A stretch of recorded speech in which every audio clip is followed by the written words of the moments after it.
Thank you. In order for us to have a conversation about truth and reconciliation, it's important for us to start with just sharing something about ourselves that we'd like others to know that maybe isn't obvious. So I guess I'd like to just invite each of you to share a little something about yourselves and what inspired you to be willing to participate in our conversation about truth and reconciliation. Well, I'll start,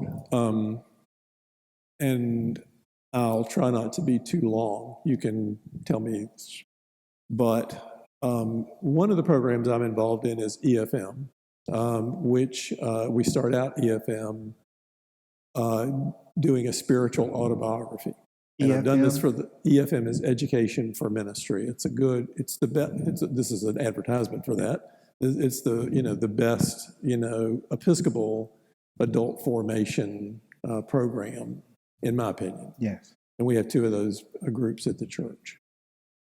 In EFM, we start out every year with everybody reflecting on and giving their spiritual autobiography.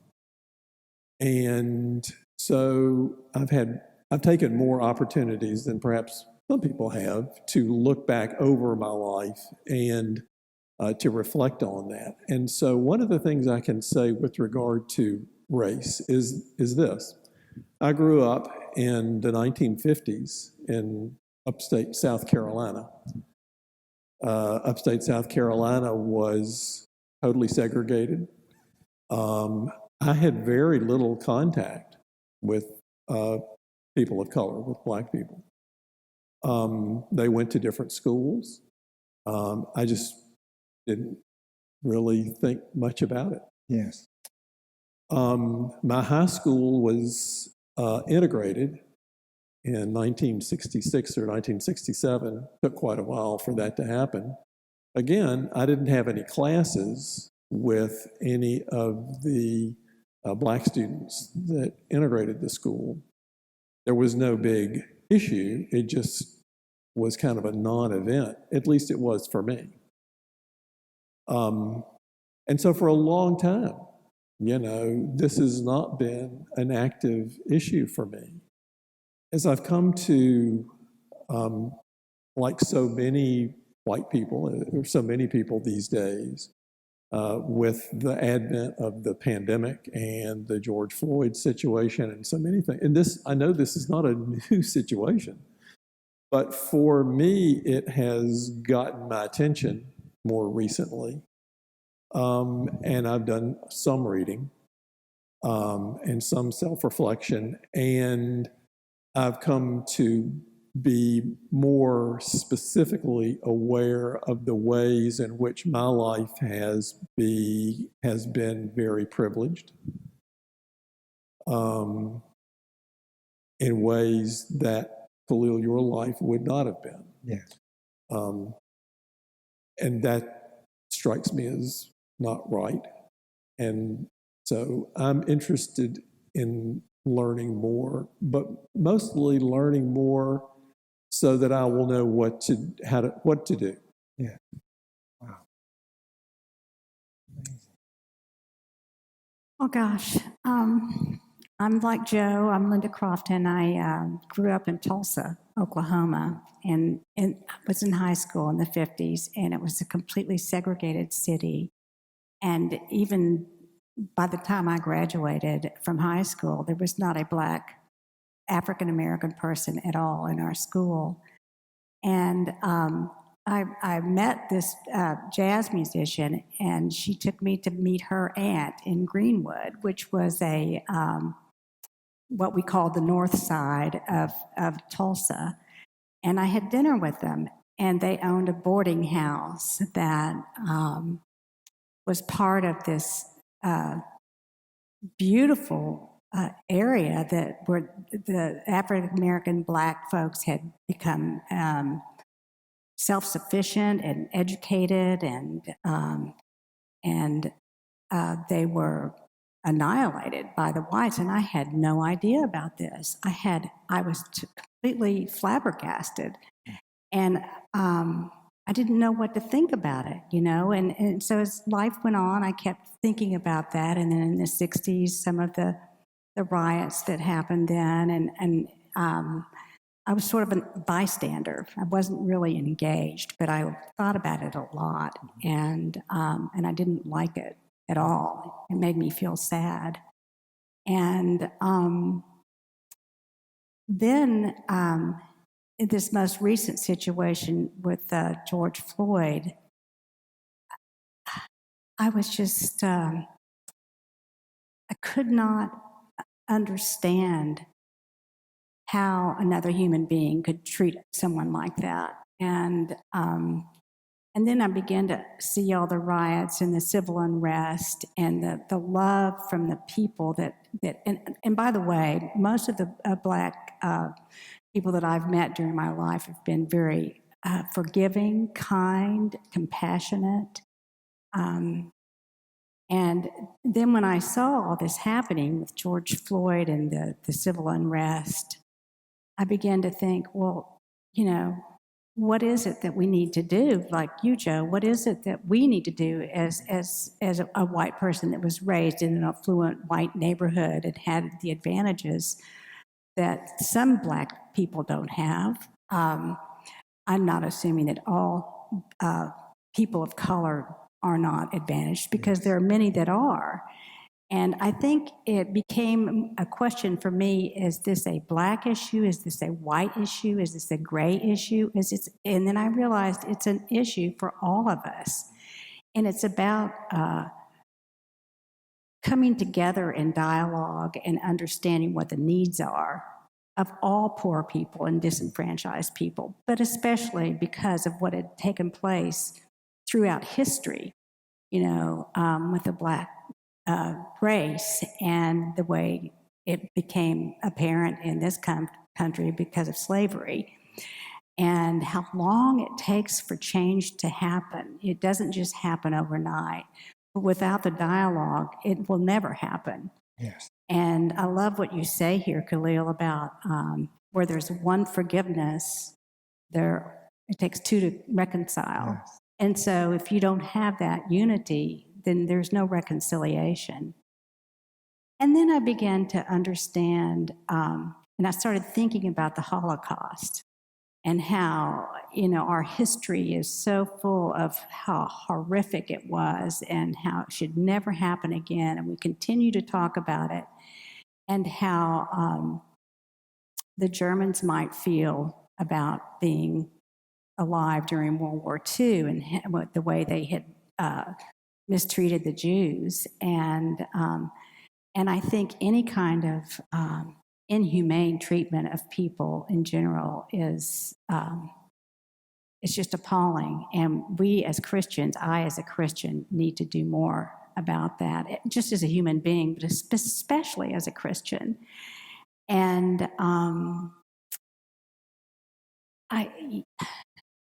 I just think that there was something else I was going to tell you, but I don't remember what it was. It's a very emotional Yes. Conversation. It's not an easy conversation to have. Well, this, as you say, is not an easy conversation for us to have, because we don't want to offend each other. Right. We come to a conversation like this with the hopes that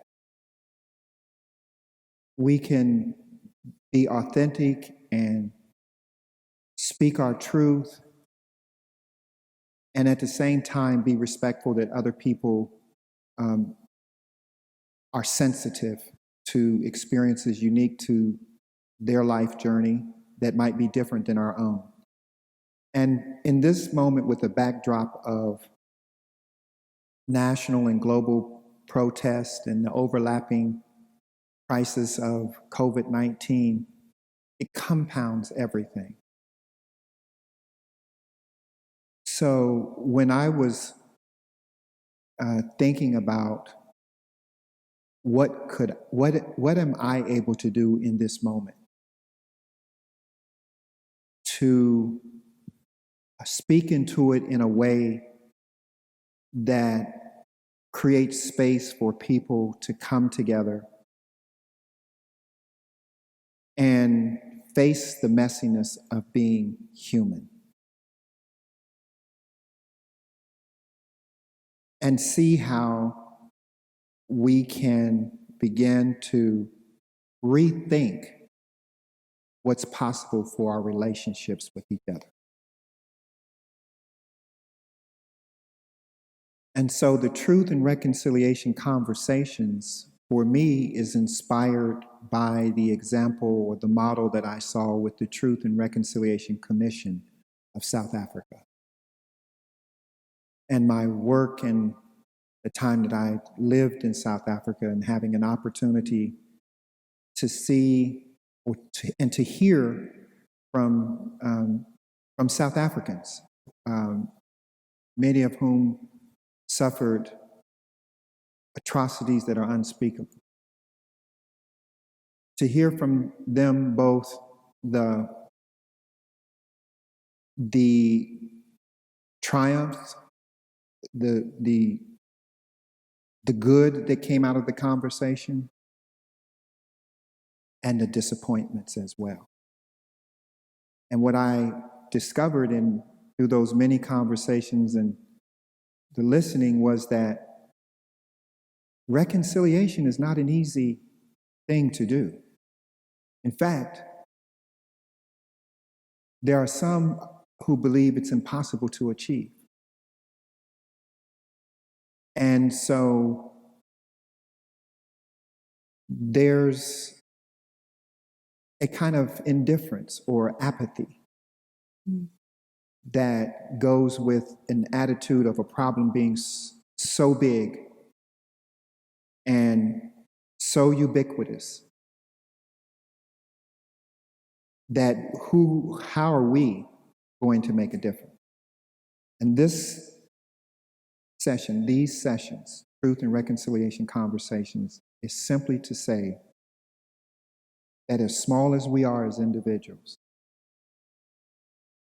we have an obligation to speak into this moment. And I'm convinced that if we can break through the divisions enough to just get someone else to listen a little more closely and determine that there's something they too can do, then we demonstrate the power that we have as common folk to make a difference in this moment. And so I just like to start by saying a framework for the conversations is that we have 5 what we call core principles and practices. And it comes out of the idea, as you said, Linda, that forgiveness takes one person, reconciliation 2. We want to go beyond forgiveness. We think forgiveness is a great start, but it leaves a lot of work undone. And in this moment, it's the work undone that we want to highlight.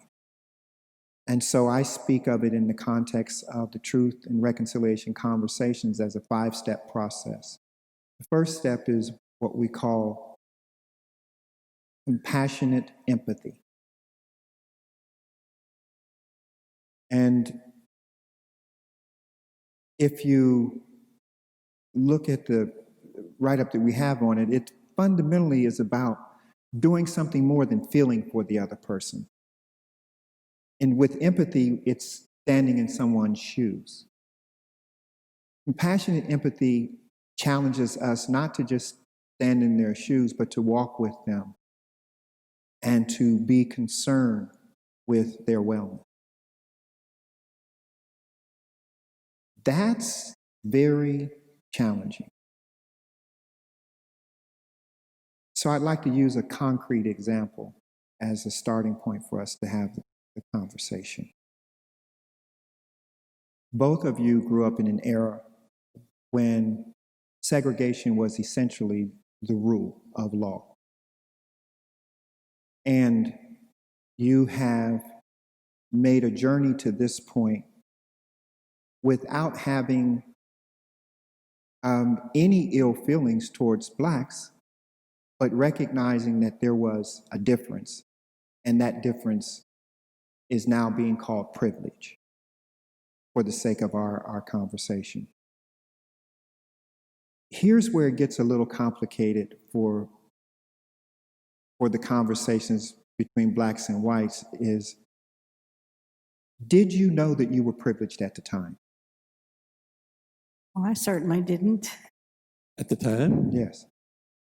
No. It was the normal thing. I didn't think anything of it. I mean, the more normal way for the people that I grew up with and who helped me get an education and who helped me get jobs and so forth, basically said, well, if you work hard, you can achieve whatever you want. Yeah. And I believe that. I mean, I believed it then and I believe it now. But I also know that that might not be what a person of color would be able to grow up with. It might be more hard. So I'm thinking that that's the case. But for me, that's the way I grew up. Yes. And pretty much the same for you, Linda. Pretty much, yes. My parents gave me support and support from my grandparents and examples to follow. And,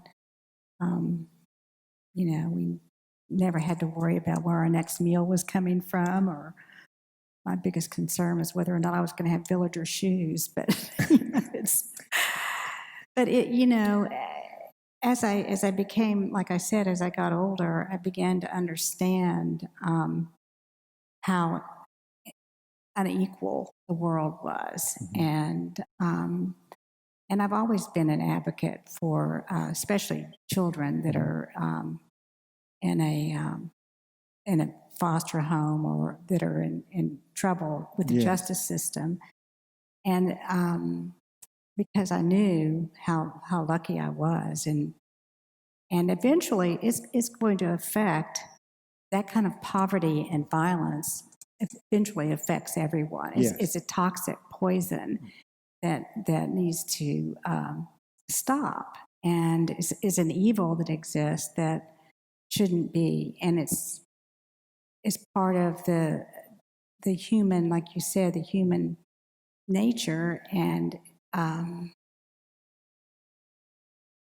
so I think we have to do what we can on all levels, and I think part of this is the biggest part, and you could probably speak to this more than I, Joe, but is the judicial system for Blacks. I mean, it's just not, it's not right. The prison system is, and the way things happen, and as George Floyd was an exacerbation of the situation, but I think that we need to become be more involved with advocacy for that, but I don't know how to do that. Well, this is I think a great point here, because Joe, you were an attorney? Yes. Right? Criminal attorney, civil attorney? No, I'm a civil attorney. Okay.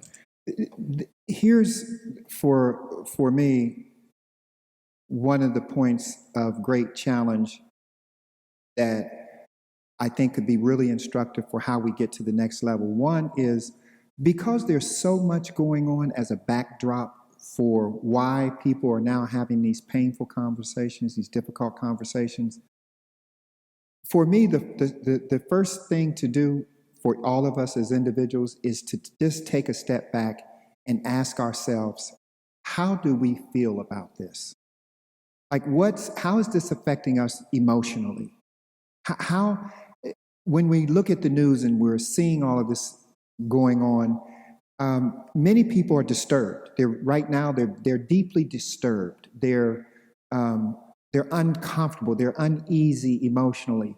I've heard whites say that even blacks who have been longtime friends, there's a kind of uneasiness that's creeped into the relationship that they didn't have before this George Floyd tragedy. And my kind of response to that is for each of us to do the work of assessing how we feel about this. And from that assessment, the next step is to recognize that in terms of reconciliation, very often it's best if we start with just talking with people who, in this case, look like us. There's a conversation that whites should have with whites about what's going on in the country. Because there are some shared cultural experiences that whites have that provide for a greater familiarity of space around the issue oftentimes, especially in the church. And here's what I mean by that. I have heard a number of whites ask me or say to me, I don't know what to say. I don't know if I should call you black anymore. I don't know if I should just say African American. Like everything has been thrown into confusion. And I then also I've heard, well, I don't want to offend you.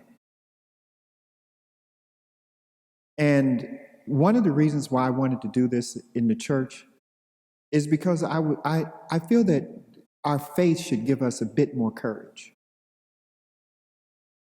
Our faith should allow us to dare to speak honestly, truthfully from our soul, and trust that our faith is strong enough to sustain our friendship and our love for each other. That's my hope for having a conversation in the church, is that people can take off the mask that we wear in society, the broader society, and come clean with each other about how this is affecting us and why in this moment, when we're hearing so many blacks in particular say it's been going on forever. This historic moment allows us an opportunity to face our blind spots and speak into how we can share our experiences without tearing each other apart. I wanted to ask you about your experiences first, because in sharing my experience, you talked about your childhood. I grew up and had a childhood not much unlike yours. Great parents. My first teacher was my mother, the most incredible teacher I have had in my whole life. A father who worked 14 hours a day, 12 and 14-hour days on some days. His entire philosophy about life was you provide for your family, you conduct yourself as an honorable citizen, serve your country, These are the principles and that I was raised with. And I saw excellence in my environment. I saw people who were brilliant.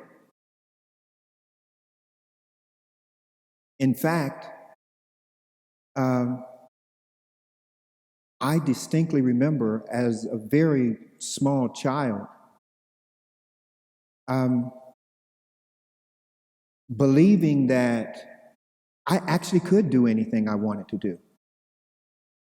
The same thing that you said, Joe. I had parents who said to me, you can be and do anything you set your heart and mind to, provided it's good and it helps someone else. Those were the messages I got as a child. It shaped my perception of who I am and what the world consists of. And so my existential crisis was to discover the antithesis of that. And to have a visceral encounter with it. And as a little Black child, in an environment where we were one of 3 Black families, to realize that my best friends, my buddies, who I did everything with, who were 2 little white kids, to come face to face with the difference of how we were treated in school. And the other one is that we never went to the same church. We never attended the same church. His mother prayed, my mother prayed, his grandmother prayed, my grandmother prayed. I knew both of them prayed because I would always say things to them about prayer, because my grandmother called herself a prayer warrior. So I just automatically, it resonated with me when I hear them talk about prayer and I see the Bible.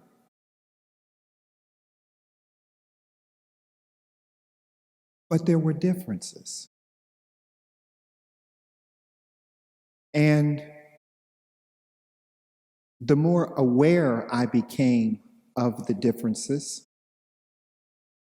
the more distant my relationship became with my childhood buddies.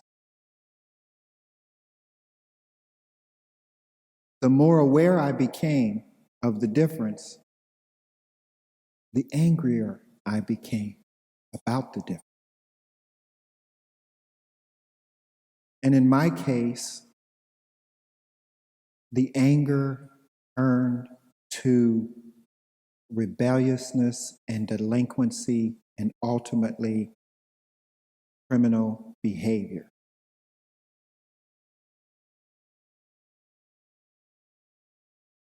I don't know that it's obvious for most of us how important it is for people to have a sense of belonging. Because why I say that is because I'm convinced that what I really responded to was the idea that I believed I belonged, and I discovered that I didn't. I believed that I was an American.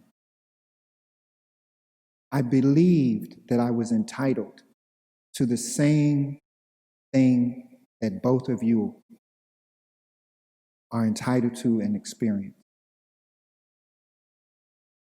But I discovered something that contradicted that at its core. And I didn't just discover it in school.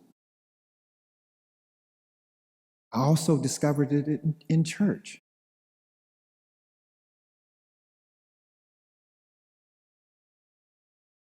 And I traveled a very reckless path. So whatever the initial differences were, they were exacerbated by my response to them. So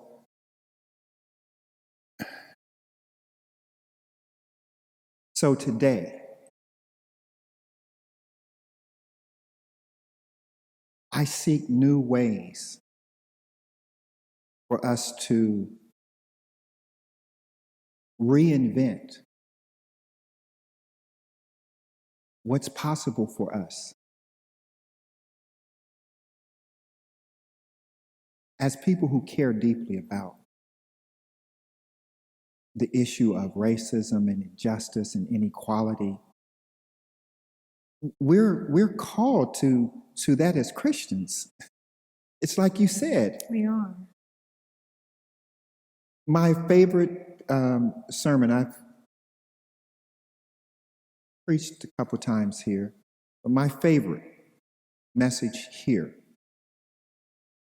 was a message about my grandmother. But the core of it is what she taught me, and it's this: I am the mind and heart of Christ. I am the mind and heart of Christ. That's the lesson my grandmother taught. That's my orientation to my faith. That is my expectation for my relationship with every other human being, whether it's a little child or an elder.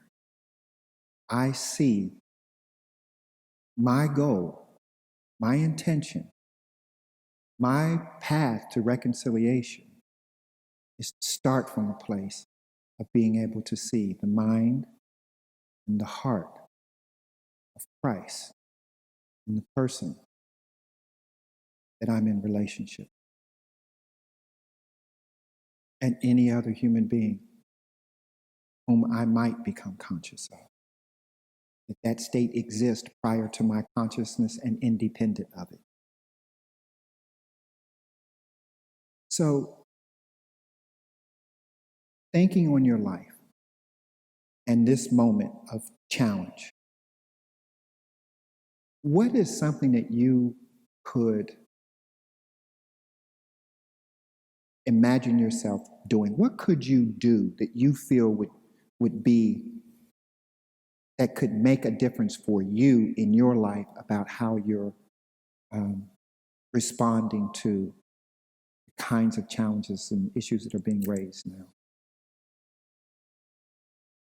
Well, I think it's no different than what I've been doing, which is reaching out to people in love and having conversations with them about just anything, and becoming real and as you say, Christ enters into that relationship, and whether it's a relationship or just meeting someone on the street, I in terms of a physical action, a piece of activity, I don't know. You, Joe, do you have any thoughts on this? I have no idea. Yeah. Well, other than talking, but I can talk. Well, Dean Cate's sermon on this past Sunday, I believe, encouraged us to be people of love. Right. But that means that we have to do something about it. Right. Yes. It needs to be in action. And in order to do something, we've also talked at St. John's a good bit about things like toxic charity. I mean, figuring out that I might know what's the right thing to do for somebody else, Right. thinking that that's the right thing to do, but not listening to them in the first place about what they would like me to do. What do they really need? Right, exactly. And so I find, I mean, there's several things that I can do. One is I can listen to people. I found myself listening to, I won't go into the details, but I mean, Khalil and I had a conversation yesterday, which really took me by surprise, Yes. but which was very informative and very helpful to me because it helped me to see that not everybody has the same perspective on things that I do. Now, I knew that. Yes. But the different nature and the wide variety of perspectives that people might have is something that I can never predict and should never assume. So that takes time. Yes. You know, it just wears me out. But I mean, but that's something that I need to do. Another thing that I think is necessary, and these are both kind of related to things that are important to me, which is education, you know, helping other people, you know, learn stuff and figure out what to do, because they can probably figure out better things to do than I can. But what I can do is help people understand the history of how we got to where we are and what it's really looked like. And so I've been doing some reading. And so what I'll do is I'm going to teach a course at UNF in the winter about race relations in Jacksonville. And they have been different than I would have thought. I mean, there's a lot more there than I would have thought, both in terms of, well, just in terms of a lot of things. Yeah. So there are those kinds of things. I think I need to listen. I think I need to learn, and I need to share. Those are the things that strike me. Now, there's probably more things to do. But I think that's powerful. But I have to start somewhere, and those are the places that I start. Oh, the other thing I was going to say is that I believe that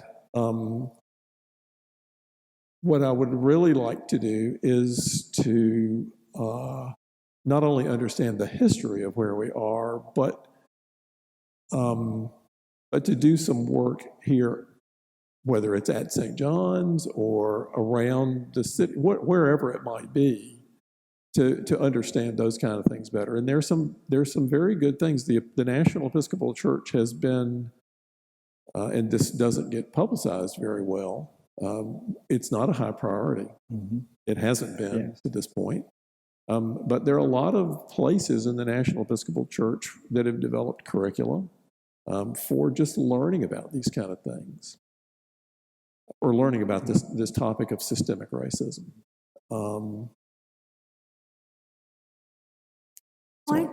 I think, just switching the subject for 1 second, I think systemic racism has been going on since the beginning of time. I mean, if you look at the Old Testament, the struggles of the people, not to diminish what's going on now by any means, but it's part of the human nature. And as we come to have these dialogues and these curricula, as you say, then you begin to understand, and I too have been in EFM and just graduated from that course, and it does teach you how to analyze human nature throughout history in the perspective of the Bible and other historical and significant theological events throughout history. And I think that's, I second your recommendation for that class. It's completely changed my life, and given me a much more global understanding of how to look at things and how to accept things and how to not judge and how to recognize when I am judging or when I am being unreasonable. It's you're open to seeing where you're supposed to be in Christ. And I have a question for you, Khalil. Yes. In your company, in your friends, and in the Black families, do you all talk about your experiences with racism? Absolutely. So that's the difference. We don't do Absolutely. that. I think the action, I should say we, or that I can take, is to begin to have more dialogue with people that are white, because we aren't used to this. We're not used to talking about racism. We don't, because it didn't affect us. So, but it did, probably more subliminally than we realize. And I think that's because, and that's why I hear so many times here in the last few weeks that it's really not a black issue. It's not a black problem. It's up to the whites now to have the conversation and to understand what's going on.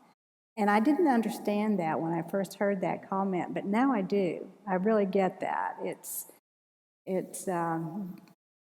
absolutely crucial.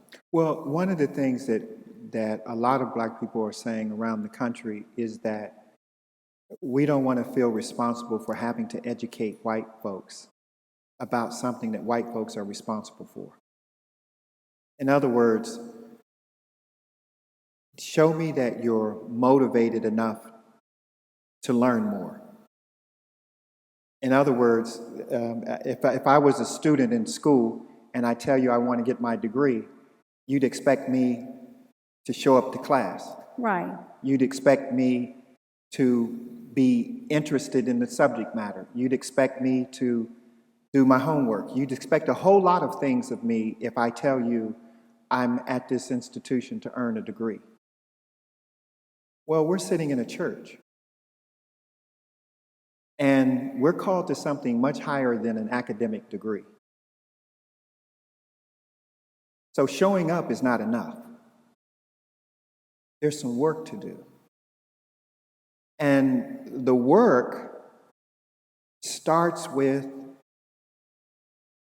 integrity. It starts with honesty. And oftentimes it's easier to be totally honest with someone you really feel closer to, or closer with, or more familiar with. And when you're talking about issues like racism, you're fundamentally talking about differences. So if you're going to start a conversation about differences, start with some people that you have something in common with first, so you have a clear sense of what this thing is that's yours. That's because a lot of white folks don't even know what white privilege is. If you ask, well, what is the privilege that you've benefited from? They'll say things like, well, I know I have, but I'm not sure exactly what it is. That's a common response that I've heard. Outside of, maybe I didn't get arrested when I got stopped by the police. Maybe that's what you're talking about. But there's no sense of privilege beyond some individual anecdotal case. And that's where so much of the learning, I think, comes in. We really, I have, made it a point to start, because that's all I'm saying, to look at myself and to look at where I've come from and to look at how I've gotten to where I am. And I can only be so honest with myself, and I can only start from where I am, but that's been very instructive. I guess I'll just use that word. It's been instructive for me. And it makes me know that I've got a ways to go. But I want to be on that. I want to be on that path. I want to be on that journey. So, yeah. Wow. So privilege, white privilege, I guess, then I don't want to put words in your mouth, but does that mean that we didn't have to grow up under oppression? Is that what that means? Okay, so this is exactly what I'm saying about why it's hard to grasp for a lot of whites, because there are whites who aren't as privileged as you from a class standpoint, who would take great exception That's right. with the language of privilege. So there's a part of this that's really nuanced when we begin to have this conversation, and it's why it's so hard for people to find common ground, because you will always have an individual who says, do not lump me into the group of the privileged whites because of my skin color, because you are now doing to me what you say I have done to you. I think you just brought up a wonderful point, and that's labeling. Yes. I think it's so important that we don't label people, things, conversations, that we engage without doing that. And we've gotten so used to labeling, putting labels on things in our society, that we've forgotten how to just talk to someone one-on-one without that label.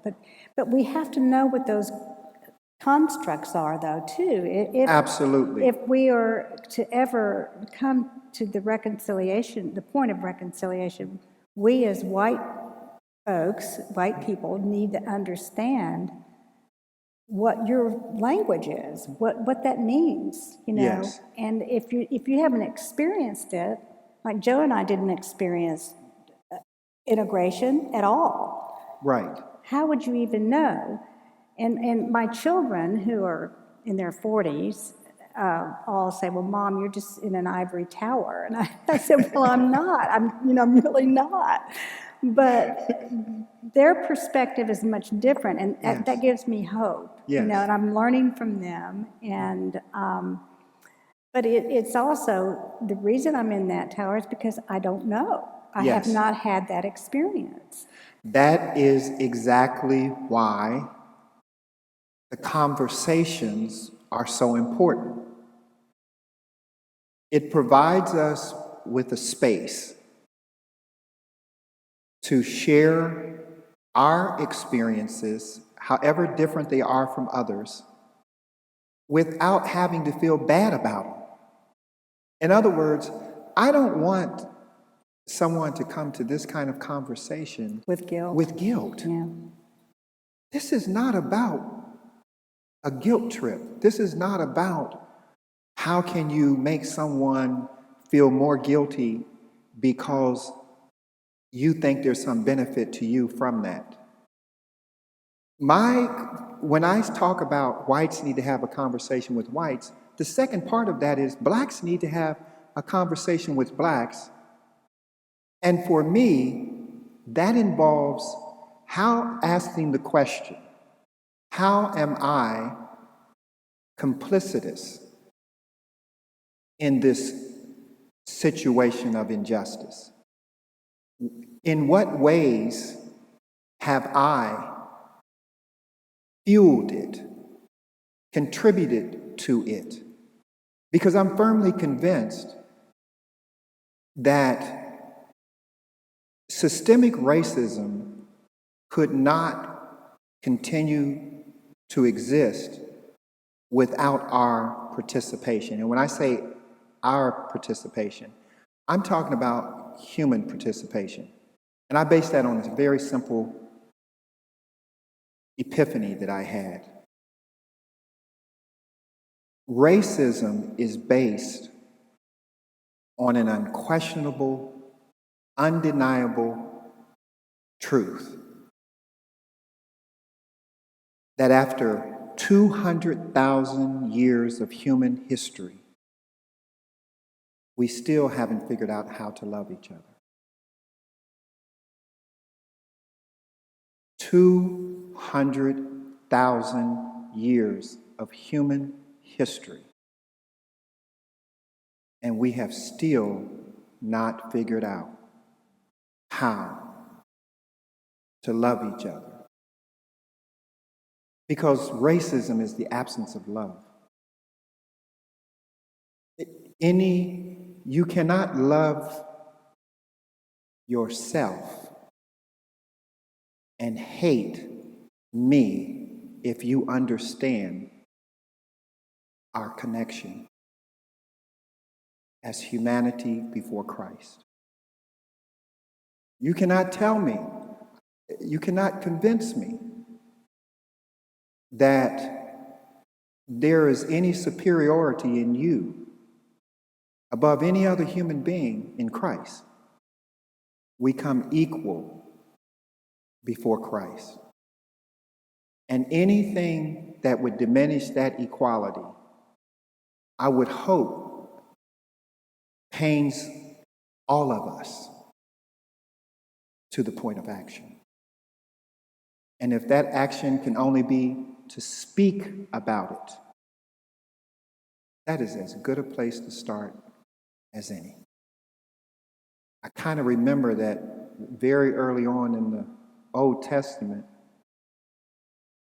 and even in the New Testament, they said something about in the beginning was the Word. And the Word became flesh. Our words matter. What we speak into the lives of other human beings matters.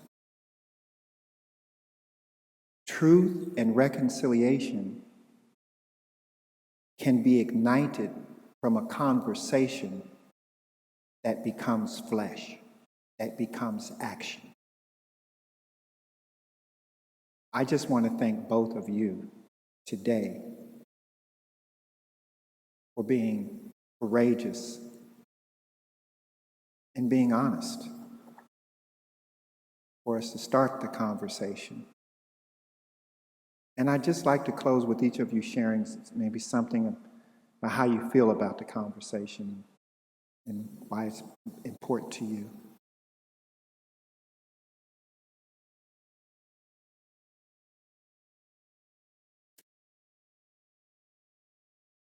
Well, I think it's been healing is the first word I would think of, and revealing from all sides, and certainly motivating to see what happens next, to take the next step. You're welcome. Well, and I think it's just very important to hear other people's stories. I mean, we started out that way. I think stories, what our truth is, we have to be honest about with ourselves and with others. But once we do that, then we can begin the process of living in the now and appreciating who we're with. And so I'm glad and hopeful.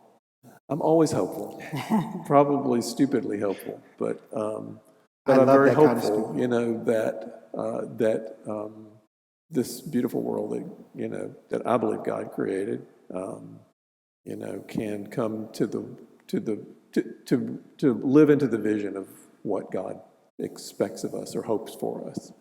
He hopes so much better than we've been able to do so far, I think, in many ways. But he hasn't given up hope yet. Thankfully, he hasn't given up on us. No. We're still here. Wow. Joe, there's a closing prayer. Could you lead us in the closing words for this session? This prayer is from the Corrymeela community, a person from a leader that a poet and a person that I've come to know in the last year or so. He and his community have been very concerned and doing work to be reconciling in Northern Ireland, and it's a somewhat different situation, but really essentially it's the work of love and reconciliation. And so this prayer is: courage comes from the heart, and we are always welcomed by God, the heart of all being. We bear witness to our faith, knowing that we are called to live lives of courage, love, and reconciliation in the ordinary and extraordinary moments of each day. We bear witness to our failures and our complicity in the fractures of our world. May we be courageous today. May we learn today. May we live today. Amen. Amen. Thank you so much for today's conversation.